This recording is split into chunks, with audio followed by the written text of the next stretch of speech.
Et salut, on se retrouve pour une nouvelle vidéo aujourd'hui, une vidéo un peu particulière. Il s'est passé pas mal de trucs hier, je vous parlerai. Pour le moment je garde un peu le suspense, je vais vous en parler sur la prochaine vidéo, qui aura lieu la semaine prochaine je pense. Grosse surprise, je m'y attendais pas du tout, on m'a fait une grosse surprise.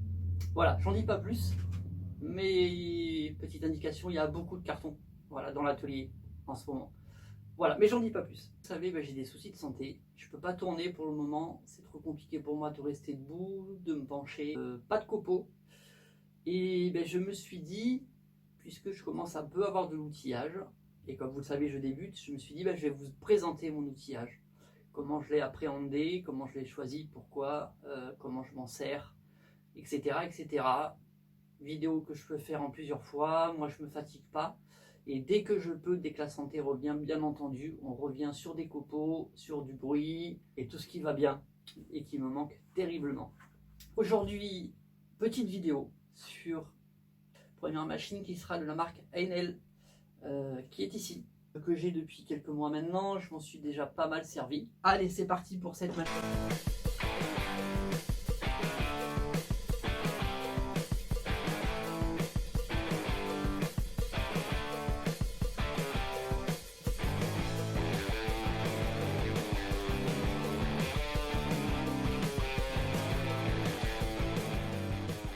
Donc voilà, première vidéo d'une petite série que je vais faire sur l'outillage, sur ce que j'ai.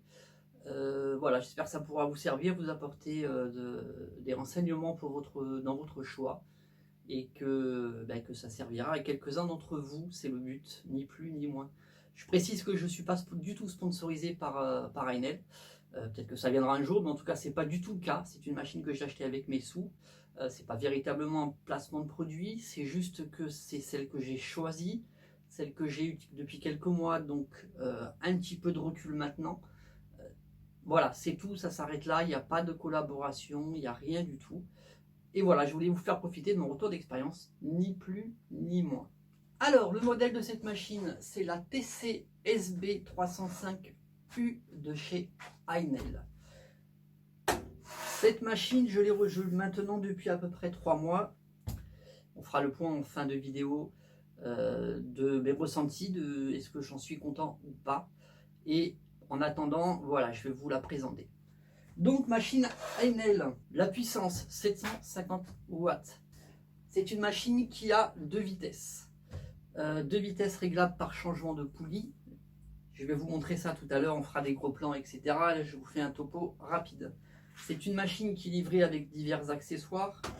On a ici un premier accessoire qui vient sur guide pour régler son angle.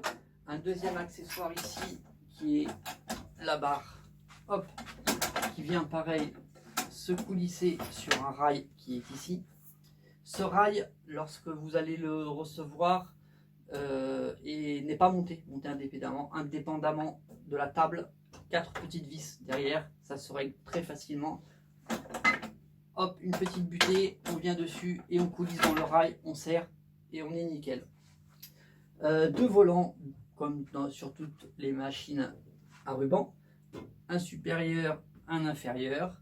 C'est le volant inférieur qui est entraîné par le moteur qui se trouve derrière. Ensuite, cette machine, lorsqu'elle est livrée, m'a été livrée avec le piétement. Piétement que je trouve super stable. Vraiment, c'est une machine qui ne bouge pas. Là, je suis vraiment en train d'appuyer dessus et elle ne bouge pas. Machine relativement lourde, que je ne vous dise pas de bêtises. Voilà, l'ensemble fait 58 kg. C'est stable. Largement suffisant pour l'utilité que j'en ai. Le choix, votre choix dépendra de l'utilité que vous avez de cette machine, comme pour toutes vos machines. Il y a toujours mieux, il y a toujours moins bien, il y a moins cher, il y a plus cher. Tout dépendra de votre choix par rapport à ce que vous voulez en faire. La première réflexion, elle est là. Qu'est-ce qu'on va faire de cette machine? Moi, je l'ai choisi pour plusieurs raisons. D'abord, pour la hauteur de coupe, qui pour moi était importante au niveau de mon choix. La puissance, il me fallait un minimum de puissance, et le prix, forcément. Donc, j'ai mis tout ça dans une balance, et vous savez que je regarde énormément de vidéos avant de me choisir, avant d'acheter. Et après réflexion, bah, c'est celle-ci qui en est ressortie. Volant supérieur, inférieur. Hop. Voilà, donc on commence par un gros plan sur l'arrière de la machine. Compartiment moteur, sortie des poussières, la petite plaque d'information qui va bien, les réglages de l'arbre inférieur. Tous les réglages, on va y revenir après. On a aussi une petite manette ici. On y reviendra un tout petit peu plus tard. Au niveau de la sortie aspiration, c'est livré avec une bague d'adaptateur pour pouvoir passer de 70 mm à 100 mm. 70, 100. Petite molette ici puisque la table en fait est tout simplement inclinable à 45 degrés. Le volant supérieur, ça c'est l'arrière du volant. Une première petite molette ici, on va y revenir tout à l'heure. Une deuxième petite molette ici, on y revient aussi tout à l'heure. Voilà le volant supérieur. On va retrouver premièrement ici un petit balai. Petit balai qui va nous permettre d'enlever la poussière quand le rouleau va tourner. On a ici une première petite molette de réglage que je vous ai fait voir tout à l'heure quand j'étais derrière la machine, qui va nous permettre tout simplement de descendre ou de monter l'axe pour pouvoir régler la tension de la chaîne et pour pouvoir donc aussi également changer la lame quand il faudra la changer. Moi c'est un réflexe que j'ai pris lorsque je ne me sers pas de la machine pendant un certain temps. Je desserre la tension que j'exerce sur mon ruban de façon à, lorsqu'elle ne travaille pas, qu'elle ne soit pas en tension, en contrainte. Ensuite, pour la partie supérieure, hop, on l'a vu tout à l'heure quand j'étais derrière, le petit réglage qui va nous servir à régler cette fois l'inclinaison de notre roue. Petit réglage qui est ici, qui va nous servir à régler l'inclinaison de notre roue dans ce sens-là et qui va nous permettre de régler la position de notre ruban sur la roue.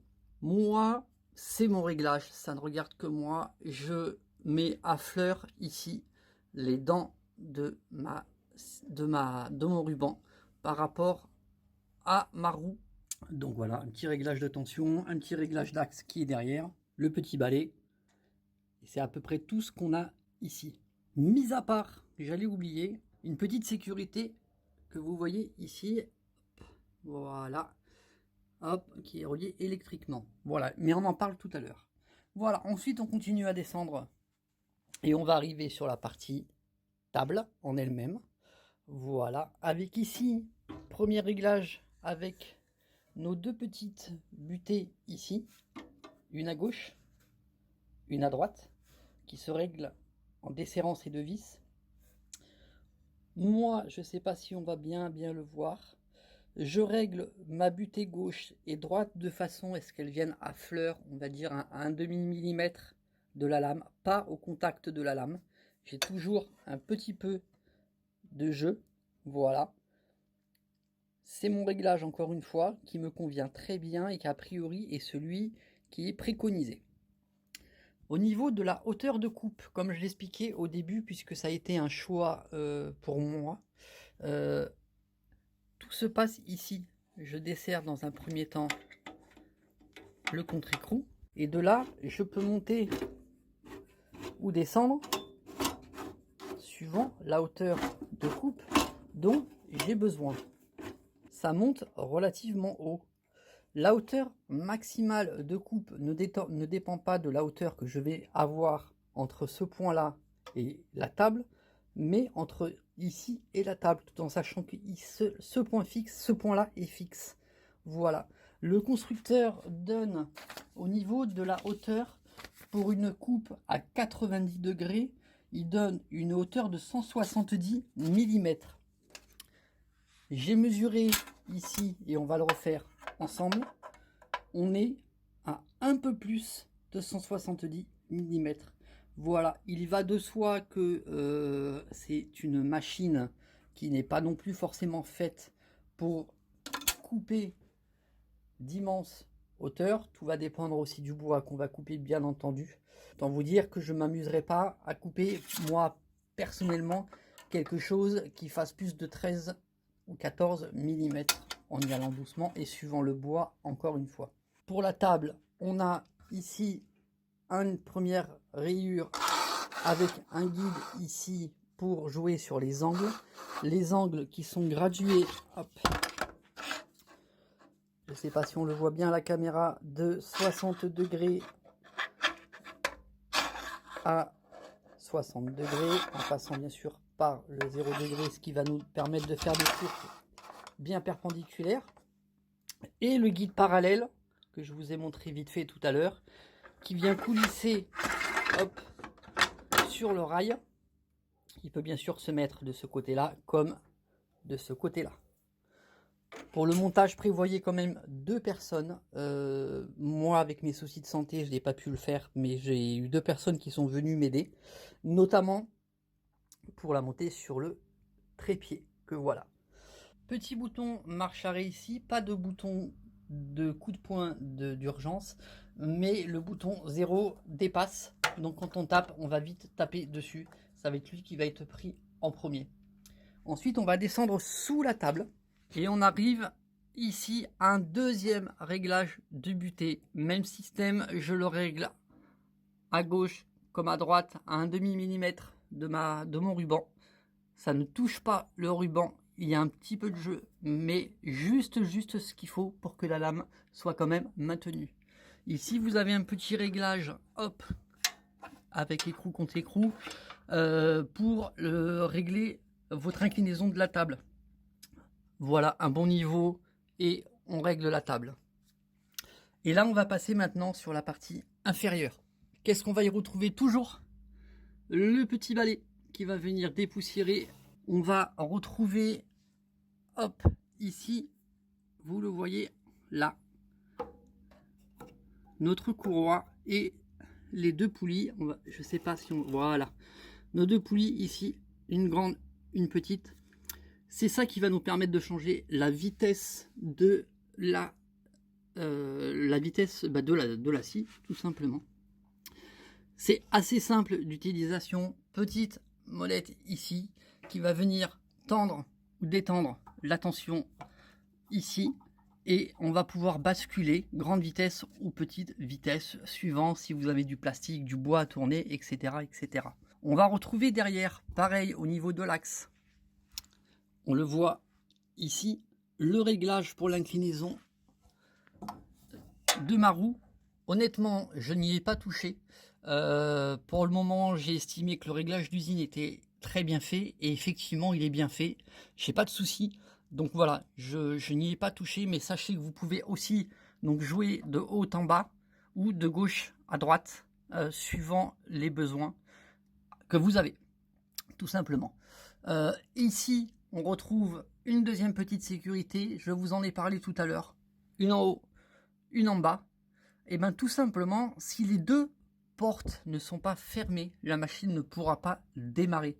Donc c'est bon à savoir parce qu'on peut ne pas comprendre pourquoi la machine ne démarre pas. Donc là bien sûr la machine est débranchée, hein, j'ai les mains dedans. Mais c'est une sécurité supplémentaire. C'est-à-dire que tant que je n'aurai pas fermé les portes et vissé suffisamment, hop, mes 2 petites vis ici, hop, vous allez voir, hop, le petit contacteur qui s'est mis en marche, je dévisse, et hop, là, il s'est mis en sécurité, je revisse, hop, le contacteur s'est mis en sécurité, donc 2 contacteurs, un en bas, un en haut, même système, tant que ça c'est pas fermé et vissé correctement, la machine ne démarrera pas. Au niveau nuisance sonore, je la trouve plutôt très silencieuse. Je vous laisse en juger par vous-même.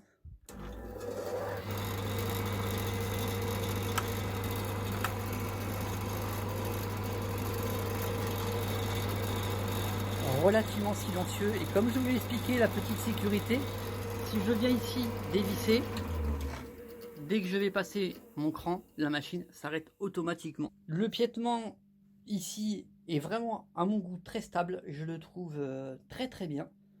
Encore une fois, largement suffisant pour l'utilité que j'en ai.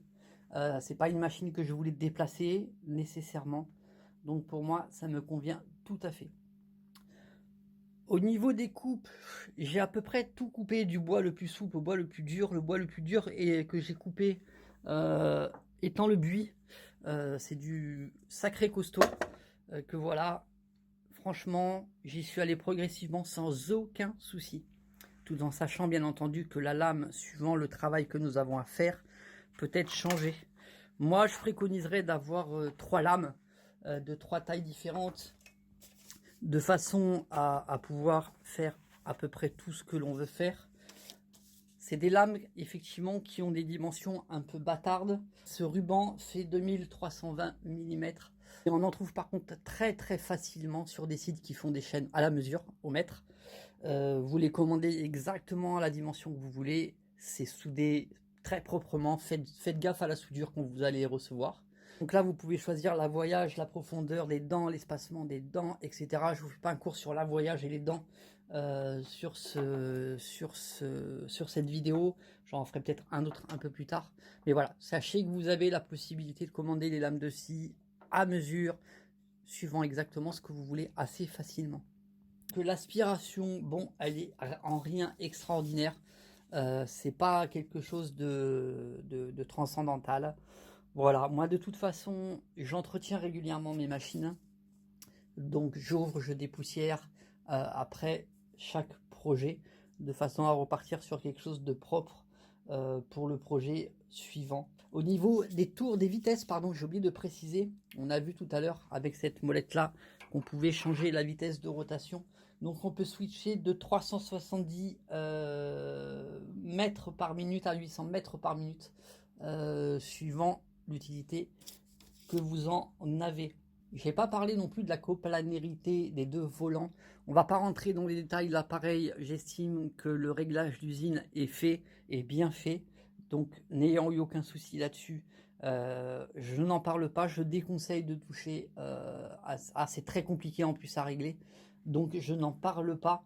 Petit bilan de cette machine, j'en suis très satisfait. J'ai commandé des lames de scie pour avoir plusieurs tailles différentes et être tranquille suivant les projets que j'ai, suivant le bois que j'utilise, etc. Au niveau des guides, que ce soit celui-ci pour régler l'angle de coupe, celui-ci pour le guide parallèle, franchement, je me suis un peu amusé avec des équerres et tout ce qu'il faut. J'ai eu aucun souci à la livraison, tout était réglé, le 90 degrés est à 90 degrés. Il n'y a pas de souci là-dessus. Vous calez sur les repères. Moi en tout cas je n'ai pas de souci là-dessus.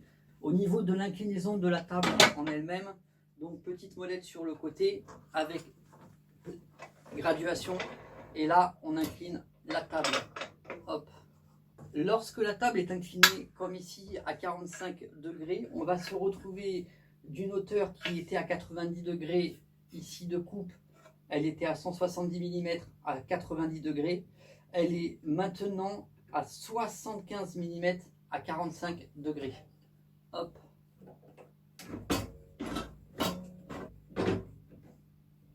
Voilà, ici on se retrouve avec 75 mm, la table étant à 45 degrés. Voilà, je crois que j'ai à peu près fait le tour sur la machine. J'espère ne rien avoir oublié. Si vous avez cette machine et que j'ai oublié des choses, n'hésitez pas dans les commentaires à me le notifier, on est là pour ça. La lame qui est livrée au niveau de l'avoyage a une dent à gauche, une dent neutre, une dent à droite.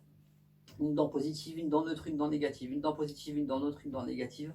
Ce qui va nous permettre d'éviter ce phénomène de vibration. Vous savez, quand vous coupez, ce phénomène de traces sur le bois. Voilà, elle est pour moi suffisante pour commencer. Je précise, la machine est débranchée, vous me voyez mettre les doigts, etc. La machine est débranchée. Pensez à vous protéger. Vous êtes vous-même acteur de vos propres protections. Des lunettes et un casque me semble être le minimum. Voilà, j'espère que cette vidéo vous aura plu. Pas d'essai de coupe parce que comme je l'ai dit, j'en ai fait des tonnes et je n'ai aucun souci, quel que soit le bois que j'ai travaillé, j'ai eu aucun problème. Alors effectivement, sur du buis qui est un bois horriblement dur, ben voilà, j'y suis allé progressivement et il n'y a pas eu un seul souci sur du bois de chauffage.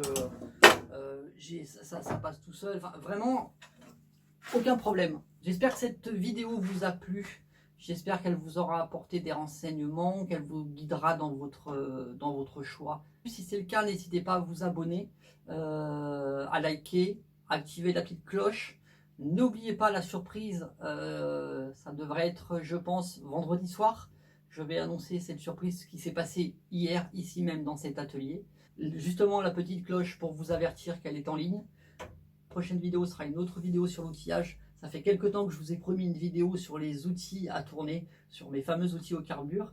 Je vais le mettre en place. J'ai pas pu le faire là pour le moment parce que voilà, c'est compliqué pour moi de tourner. Mais je vais essayer de faire une petite vidéo rapide. On verra les utiliser très rapidement, voilà, sans forcer. Voilà pour cette vidéo. J'espère qu'elle vous a plu. N'hésitez pas à vous abonner, à liker, à activer la cloche. Je vous dis à vendredi pour la prochaine vidéo pour les explications de ce qui s'est passé hier. Et on se retrouve très très vite. J'espère que tout ça vous a bien plu. Merci beaucoup, à très bientôt, à vendredi. Ciao.